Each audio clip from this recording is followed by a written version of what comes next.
Welcome everybody, and thanks for taking the time out of your day to join us.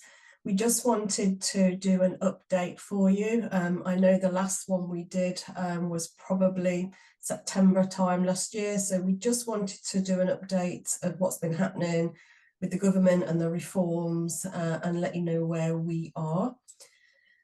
So what we're going to look at today is the outcomes of the review, the rapid review that happened, what's going to happen to the funding for the early years and the childcare qualifications, how that is going to help you plan for your curriculum, what resources we've got.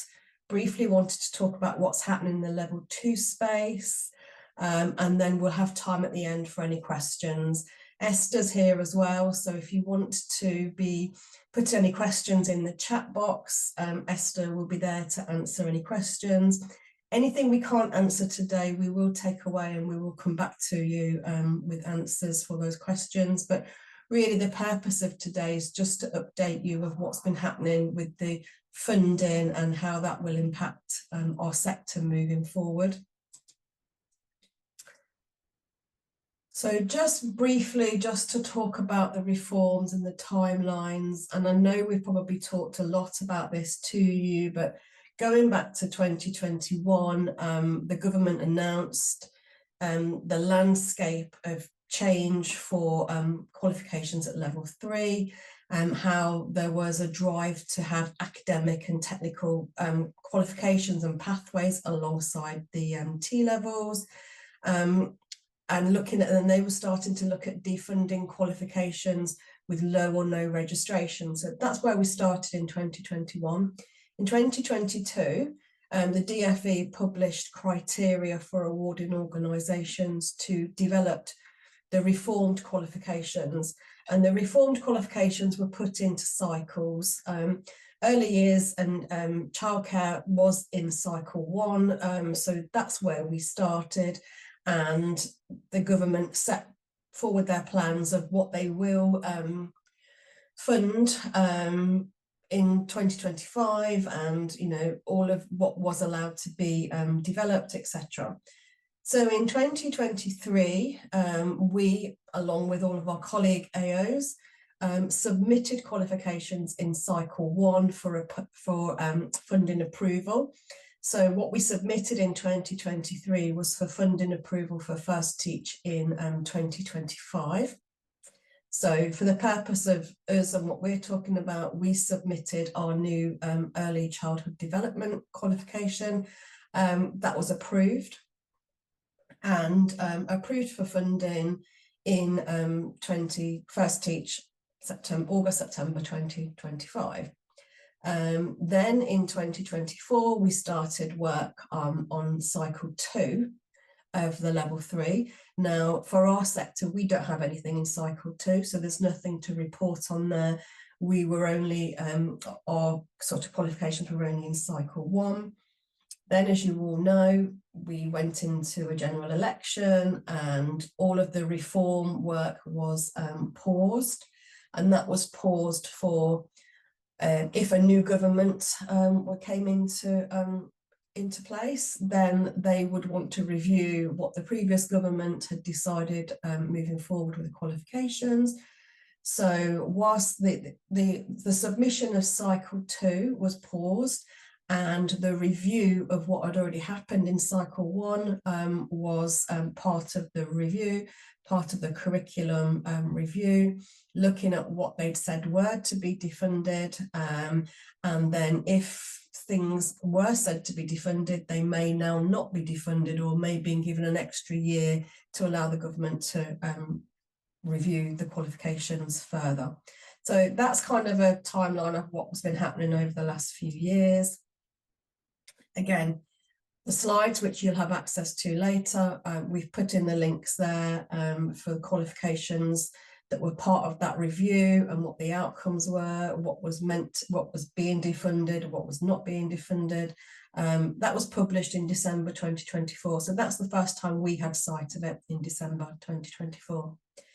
And part of this is now what we're explaining to you, how this will impact you.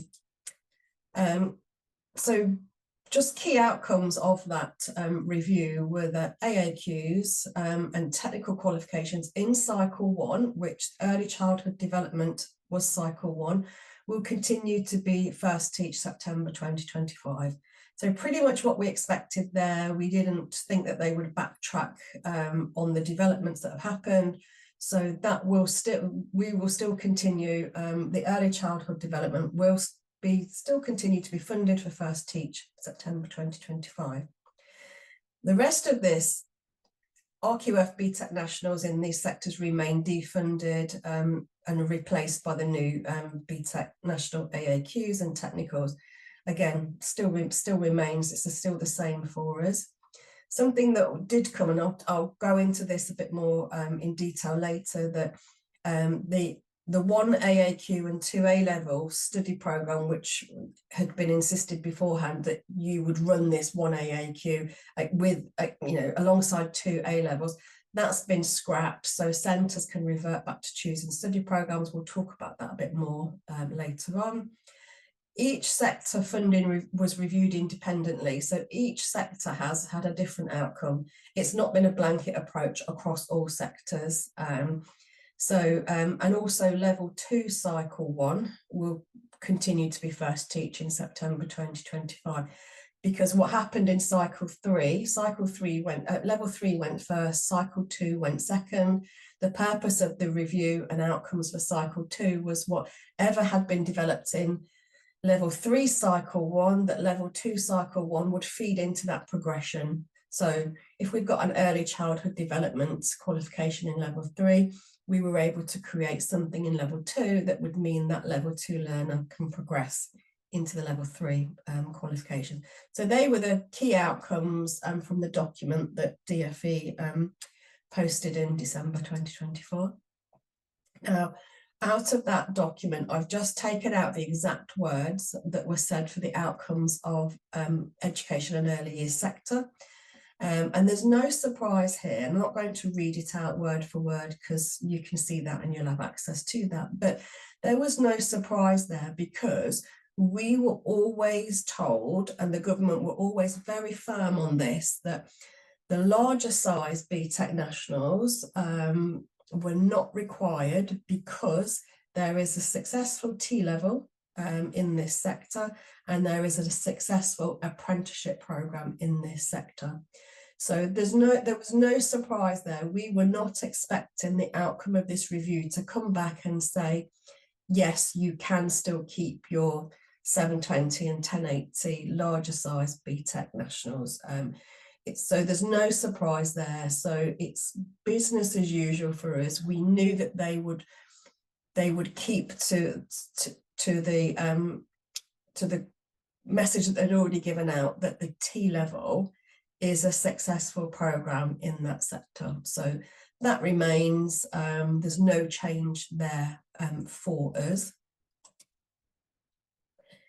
And again, going back to the funding list, excuse my slides a little bit skewed there, but nothing has changed for us. We reported this, we've been reporting this since 2023, that those larger sizes will not be funded moving forward. The outcome of the review has reiterated that those qualifications will not be funded for 2025 onwards.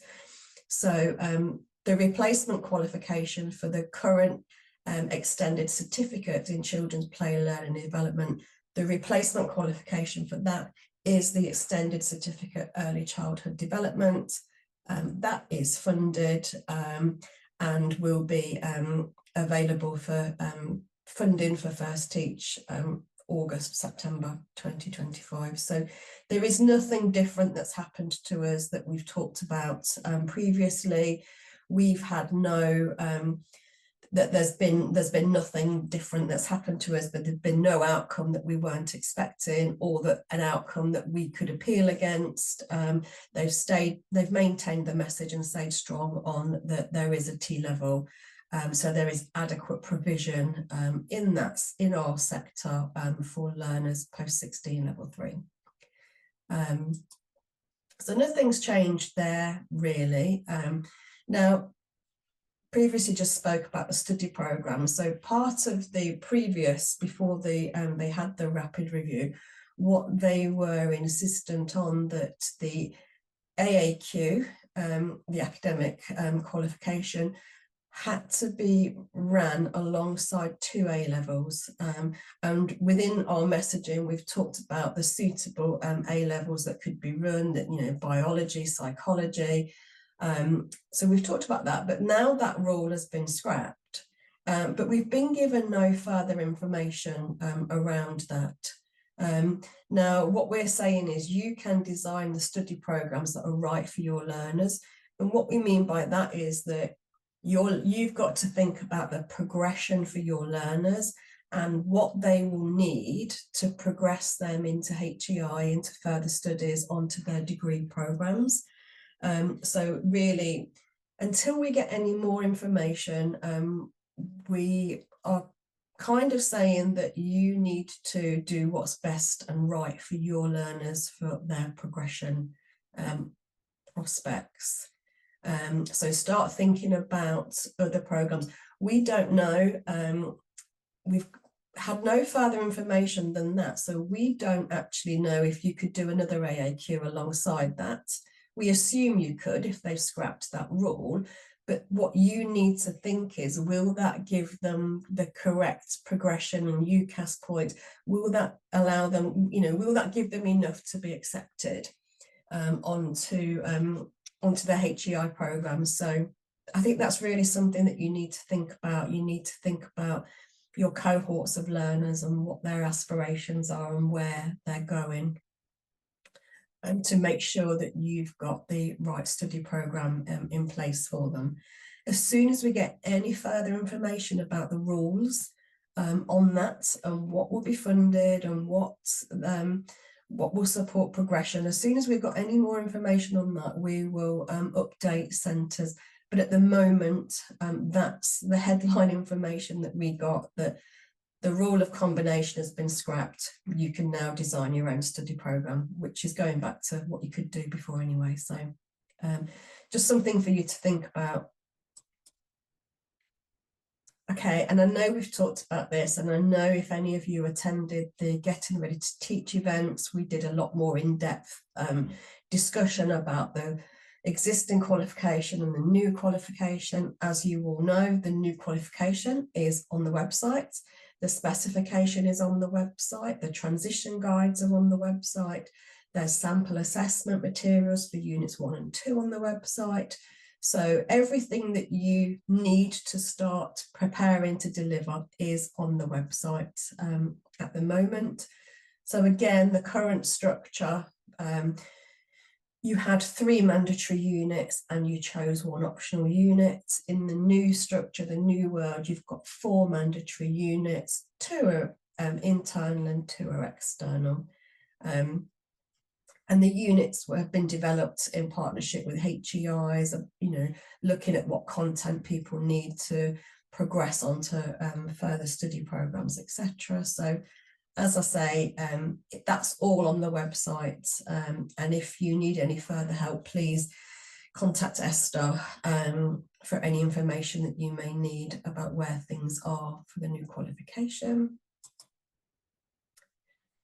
Okay, again, summary of key similarities and differences. Again, this is all in the transition guide. So if you want to have a look further in the transition guide, again, it's a continued vocational approach, ensuring practical application. The grade profiles are what they're established and well recognised. They won't cause you any problems. You'll be familiar with those. We've used the opportunity of the curriculum change that we were given to redesign the qualification so it reflects the evolving early years environment, lots of consultation with HEI, lots of consultation with early years professionals to make sure that the qualification is as up-to-date, current and relevant as it should be. The mandatory content focuses on key areas of early childhood development, enhanced content on keeping children safe, you know, the safeguarding of children, we've enhanced that content. with enhanced opportunities to apply research and reflective practice skills. That was a key part that came out of our research with HEIs about these learners progressing onto HEIs and having that research and reflective practice skills was really, really important for them to be able to progress on. It's also, we have recommended that students are given the opportunity to undertake a work placement. Okay, now it's recommended, it's not mandated. They won't not be able to achieve the course if they don't have an opportunity to complete work placement. It will help them with the Unit 4, the research and reflective practice, but it won't hinder them. But we recommend it, and we see it as good practice for them to be able to get out into the sector and sort of gain some experience. But I just must reiterate, it's not mandated, it's recommended. And if you can, you should, just to support the students. Again, here there's the assessment structure and the transition guides. There's a link to there. I'm sure Esther will have put them in the chat anyway, so that's fine. They are there. Okay, so the training offer and what we have out and what will be out. So spring term, we have already done a Getting Ready to Teach event, but there'll be more events coming in the spring. Getting Ready to Teach, internal assessment, helping you with that. Summer term, again, transitioning workshops, specific units, delivering specific units, getting ready for internal assessment, getting ready for external assessment.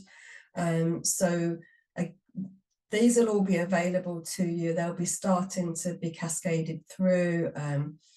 Exemplar materials of delivery practice, the Pearson set assignment briefs and how you deliver those. So you'll have 2 set assignment briefs for units 3 and 4. And as soon as with more information, more titles, more resources are created, they will be on the website and you'll be able to access those.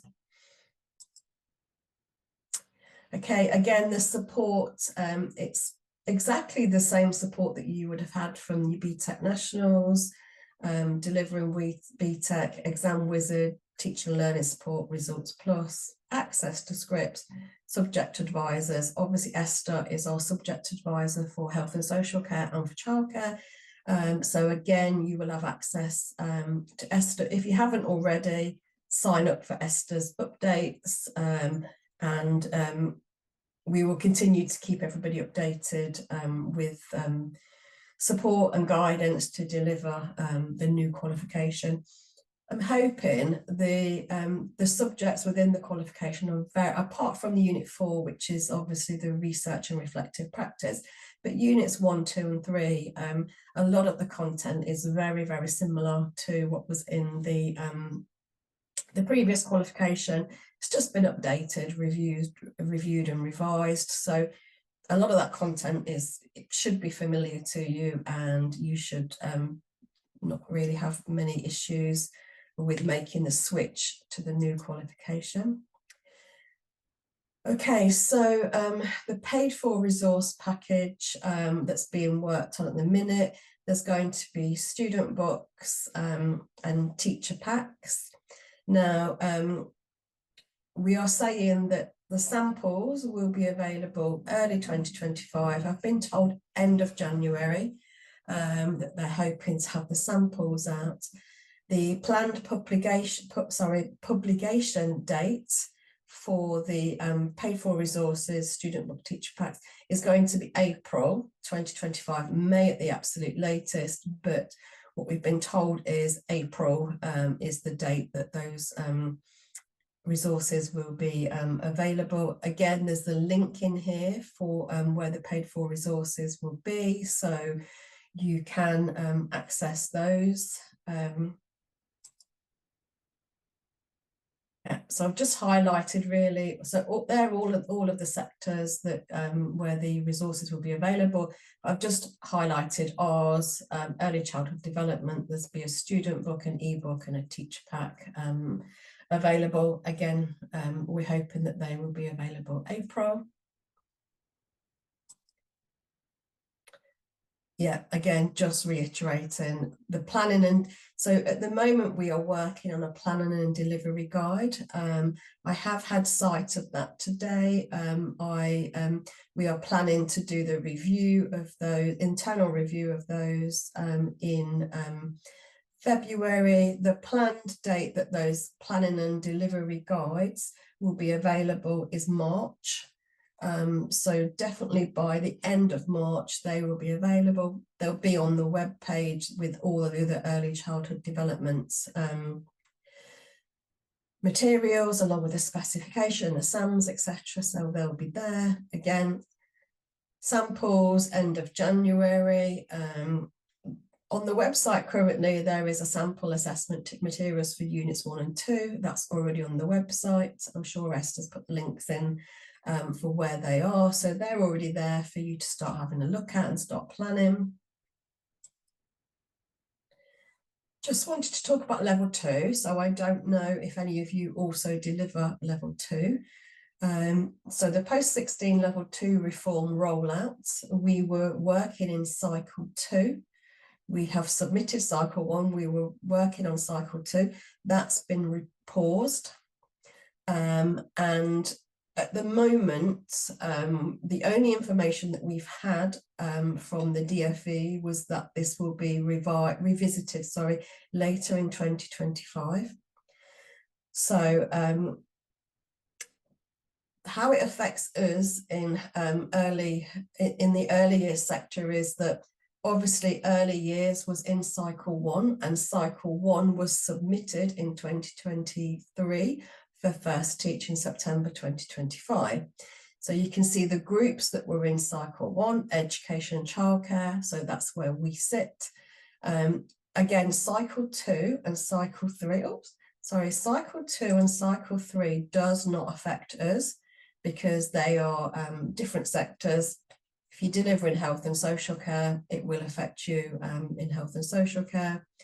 But for childhood, it doesn't affect us moving forward. However, it affects us because cycle 1 was already approved before the level 2 was paused. So if you are delivering level 2, we have a new qualification at level 2, which is called Technical Occupational Entry for Early Years Practitioners. It's approved for funding. It's approved for first teach, September 2025.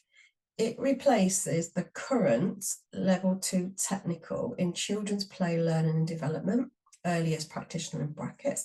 So that qualification will no longer be funded from August 2025. Now, the qualification, the new qualification, is almost a mirror image of the replacement qualification. And the reason why that is because they have to meet the DfE criteria for license to practice on the full and relevant list. So the only difference that you will find if you're delivering it is that it did have external assessment in there. It now has no external assessment.